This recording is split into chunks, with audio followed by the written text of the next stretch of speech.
નમસ્કાર મિત્રો, સ્વાગત છે તમારું ઇંગ્લિશ મિત્ર ચેનલમાં જે બનાવે છે ઇંગ્લિશને ખૂબ જ સરળ. મિત્રો, આજનો આ જે વિડીયો છે ખૂબ જ જરૂરી છે, ખૂબ જ પાયાની જરૂરિયાત છે અંગ્રેજી શીખવા માટે. કોઈ પણ ભાષા શીખવા માટે પોતાની માતૃભાષા આવડવી ખૂબ જ જરૂરી છે. તો આજે આપણે ગુજરાતીમાં જોઈશું કે ખૂબ જ સરળતાથી ટ્રીક સાથે અંગ્રેજીમાં જે કક્કો આપણે લખીએ છીએ, ગુજરાતી કક્કો, એ કઈ રીતે લખાય. તો આપ આજનો આ વિડીયો છે પૂરો જરૂરથી જોજો. આપણે ખૂબ જ ધીમે ધીમે જોઈશું કે આ કક્કાને અંગ્રેજીમાં કઈ રીતે લખાય. હું તમને ટ્રીક પણ બતાવીશ જેથી આપણને ઇઝીલી યાદ રહી જશે. તો ચલો શરૂ કરીએ. સૌથી પહેલાં આપણને ખબર હોવી જોઈએ કે ગુજરાતીમાં કુલ 12 સ્વર છે. અ, આ, ઈ, ઉ, એ, ઐ, ઓ, ઔ, અમ, અહ. આના માટે મેં એક અન્ય વિડીયો બનાવેલો છે. એના સિવાયના જેટલા પણ અક્ષર છે ગુજરાતીમાં, જેને આપણે કહીએ છીએ વ્યંજન, આ વ્યંજનને જ કક્કો કહેવાય છે. ટોટલ 36 એટલે કે 36 વ્યંજન છે, જેને આપણે લખતા હોઈએ છીએ ક, ખ, ગ, ગ, ચ, છ. આ બધા વ્યંજન છે. અને આ કક્કાના સ્પેલિંગ્સ કઈ રીતે યાદ રાખવા સરળ રીતે, એ આજે આપણે જોવાના છીએ. તો ચલો શરૂ કરીએ. તો ચલો સૌથી પહેલાં જોઈએ કે ક જે છે, કને અંગ્રેજીમાં કઈ રીતે લખાય. કને અંગ્રેજીમાં આપણે લખીશું કે અને એ. યાદ રાખો, કક્કાના બધા જ અક્ષરમાં પાછળ એ આવશે. આ એ એટલા માટે મૂકીએ છીએ કારણ કે આખો અક્ષર છે, ઠીક છે. અડધો અક્ષર હોય ત્યારે એ નથી આવતો હોતો. આપણે સ્પેલિંગ જોઈશું ત્યારે ખબર પડશે. હમણાં યાદ રાખો કે એટલે કે એ. હવે બીજો જે અક્ષર છે અહીંયા ખ, એને મેં સફેદમાં રાખેલો છે. એ એટલા માટે કારણ કે આ ક જે છે એમાં જો આપણે અંદર હ બોલીએ જોડે તો પછી એનો ખ ઉચ્ચાર નીકળતો હોય છે. ઉદાહરણ તરીકે કહ, ખહ એટલે હ બોલીએ એટલે ખ સંભળાય છે, ઠીક છે. એટલે જ્યારે પણ કનો ભારે અક્ષર આવે એને આપણે એચ લગાવી દઈશું એટલે ખ બની જશે.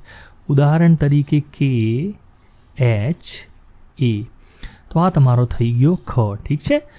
યાદ રાખો, એ મોટો અક્ષર છે એટલે આપણે એને એચની રીતે લખ્યો છે. બધા અક્ષરમાં એવું જ છે, આપ હમણાં ટૂંકમાં જોશો. ગ તમારે લખવું હોય તો લખવું પડશે જી એ. ગને લખીશું જી એ. મોટો ગ જે છે, જેને આપણે ગળામાંથી બોલવાનો હોય છે ઘ, તો એમાં આપણે જી જોડે એચ લખવો પડશે અને પછી એ તો આવશે જ. એ તો બધા અક્ષરમાં આવશે. તો યાદ રાખો, આ જે સફેદ અક્ષર છે એમાં એચ વધારે આવશે, ઠીક છે. એક એક એચ આપણે મૂકતા જઈશું. ક, ખ, ગ, ગ. ચને આપણે લખીશું સી એચ એ.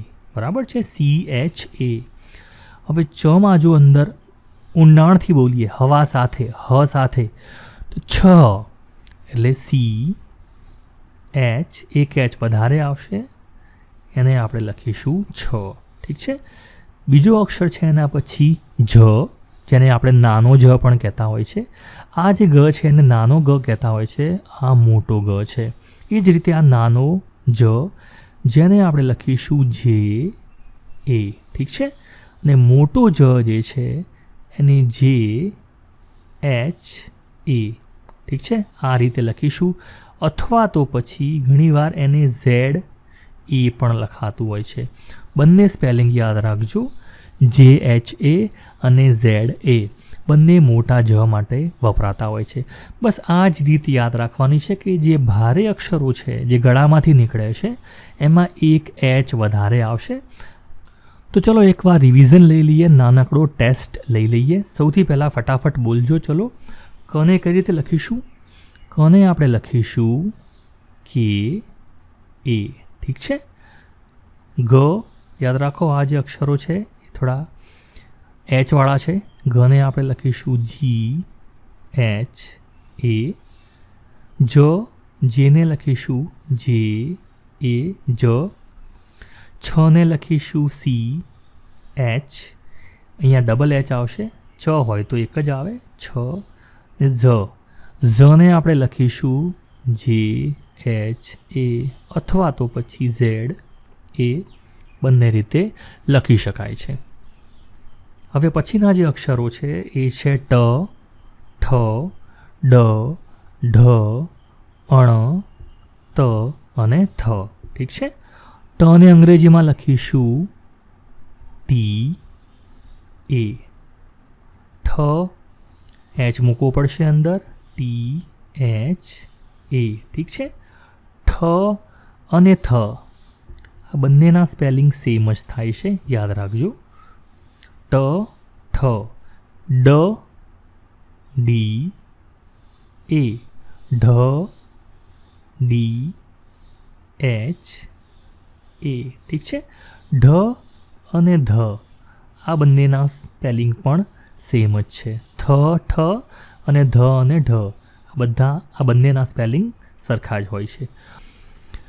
અણને આપણે લખીશું એન એ. ઠીક છે. અણ અને ન આ બંનેના સ્પેલિંગ પણ સેમ જ થતા હોય છે. અણ અને ન આ બંને માટે એન એ જ લખાય છે. ત ટી એ આપ જોઈ શકો છો કે ટ અને ત આ બંનેનો અંગ્રેજીમાં સ્પેલિંગ ટી એ જ લખાતો હોય છે. ઠ ટી એચ એ. ઠીક છે. ટી એચ એ આ થનું સ્પેલિંગ છે. ચલો ફટાફટ એક નાનકડી ક્વિઝ લઈ લઈએ ફરીથી. ડને આપણે લખીશું ડી એ. અણને લખીશું એન એ. ઠ એટલે કે ટી એચ એ. ડ અને હનું મિશ્રણ છે એટલે ડી એચ એ. થ ટી એચ એ. ઠીક છે. નેક્સ્ટ ધ ન પ ફ બ ભ. દને આપણે લખીશું ડી એ. ગુજરાતીમાં ડ અને દ આ બંનેનું અંગ્રેજી સ્પેલિંગ સેમ જ છે. દ ભારે અક્ષર એનો થશે ડી એચ એ એટલે થશે ધ. નને આપણે લખીશું એન એ. પને લખીશું પી એ. એમાં ફરીથી એચ મૂકી દઈએ, પી એચ એ એટલે આને ફ વંચાય છે. બીજો સ્પેલિંગ આનો એફ એ પણ થતો હોય છે. તો પી એચ એ અને એફ એ આ બંનેનો ઉચ્ચાર ફ થતો હોય છે. બ બી એ. ભ બી એચ એ. આપ જોઈ શકો છો બધામાં એચ મૂકવાથી જે ભારે અક્ષર છે એ મળતા હોય છે. તો ચલો આનું પણ ફટાફટ આપણે એકવાર નાનકડું રિવિઝન કરી લઈએ ફટાફટ. તો બોલો સૌથી પહેલાં નને આપણે લખીશું એન એ. ભારે અક્ષર છે બોલવામાં. ધ એટલે કે ડી એચ એ. ભ બી એચ એ. હવે પછીના જે અક્ષરો છે એ છે મ ય ર લ વ શ શ સ. ઠીક છે. મને આપણે લખીશું એમ એ. યને આપણે લખીશું વાય એ. ર આર એ. લ એલ એ. વ વી એ. શ એસ એચ એ. શ. ષટકોણનો શ એસ એચ એ. બંને શના સ્પેલિંગ સેમ જ છે. સસલાનો સ જેને આપણે કહેતા હોય છે એસ એ. ઠીક છે. એસ એ. આના પછીના જે છેલ્લા અક્ષરો બાકી છે એ જોઈ લઈએ. સૌથી પહેલાં હને આપણે લખીશું એચ એ. અળ એલ એ. ઠીક છે. અળને એલ લખાતો હોય છે એલ એ. ક્ષમાં ક અને શ બંને ભેગા બોલાય છે એટલે આપણે લખીશું ક એસ એચ એ એને વંચાશે ક્ષ. ઠીક છે. છેલ્લો જે અક્ષર છે એ છે જ્ઞ. એમાં ગ ન અને ય આ જોડે બોલાય છે. ગ એટલે જી, ન એન, ય એટલે વાય, એ. ઠીક છે, જી એન વાય એ, જેને આપણે કહીશું જ્ઞ. તો ચલો છેલ્લે એક નાનકડી ક્વિઝ લઈ લઈએ ફટાફટ. સૌથી પહેલાં મને આપણે લખીશું એમ એ, શ એસ એચ એ, એને લખીશું એલ એ, ક્ષ કે એસ એચ એ, અને જ્ઞ જી એન વાય એ. સો મિત્રો, કેવો લાગ્યો આ વિડીયો અમને કમેન્ટમાં જરૂરથી જણાવો. લાઈક કરો, શેર કરો અને ચેનલને સબસ્ક્રાઈબ કરવાનું ના ભૂલતા. Thank you for watching this video.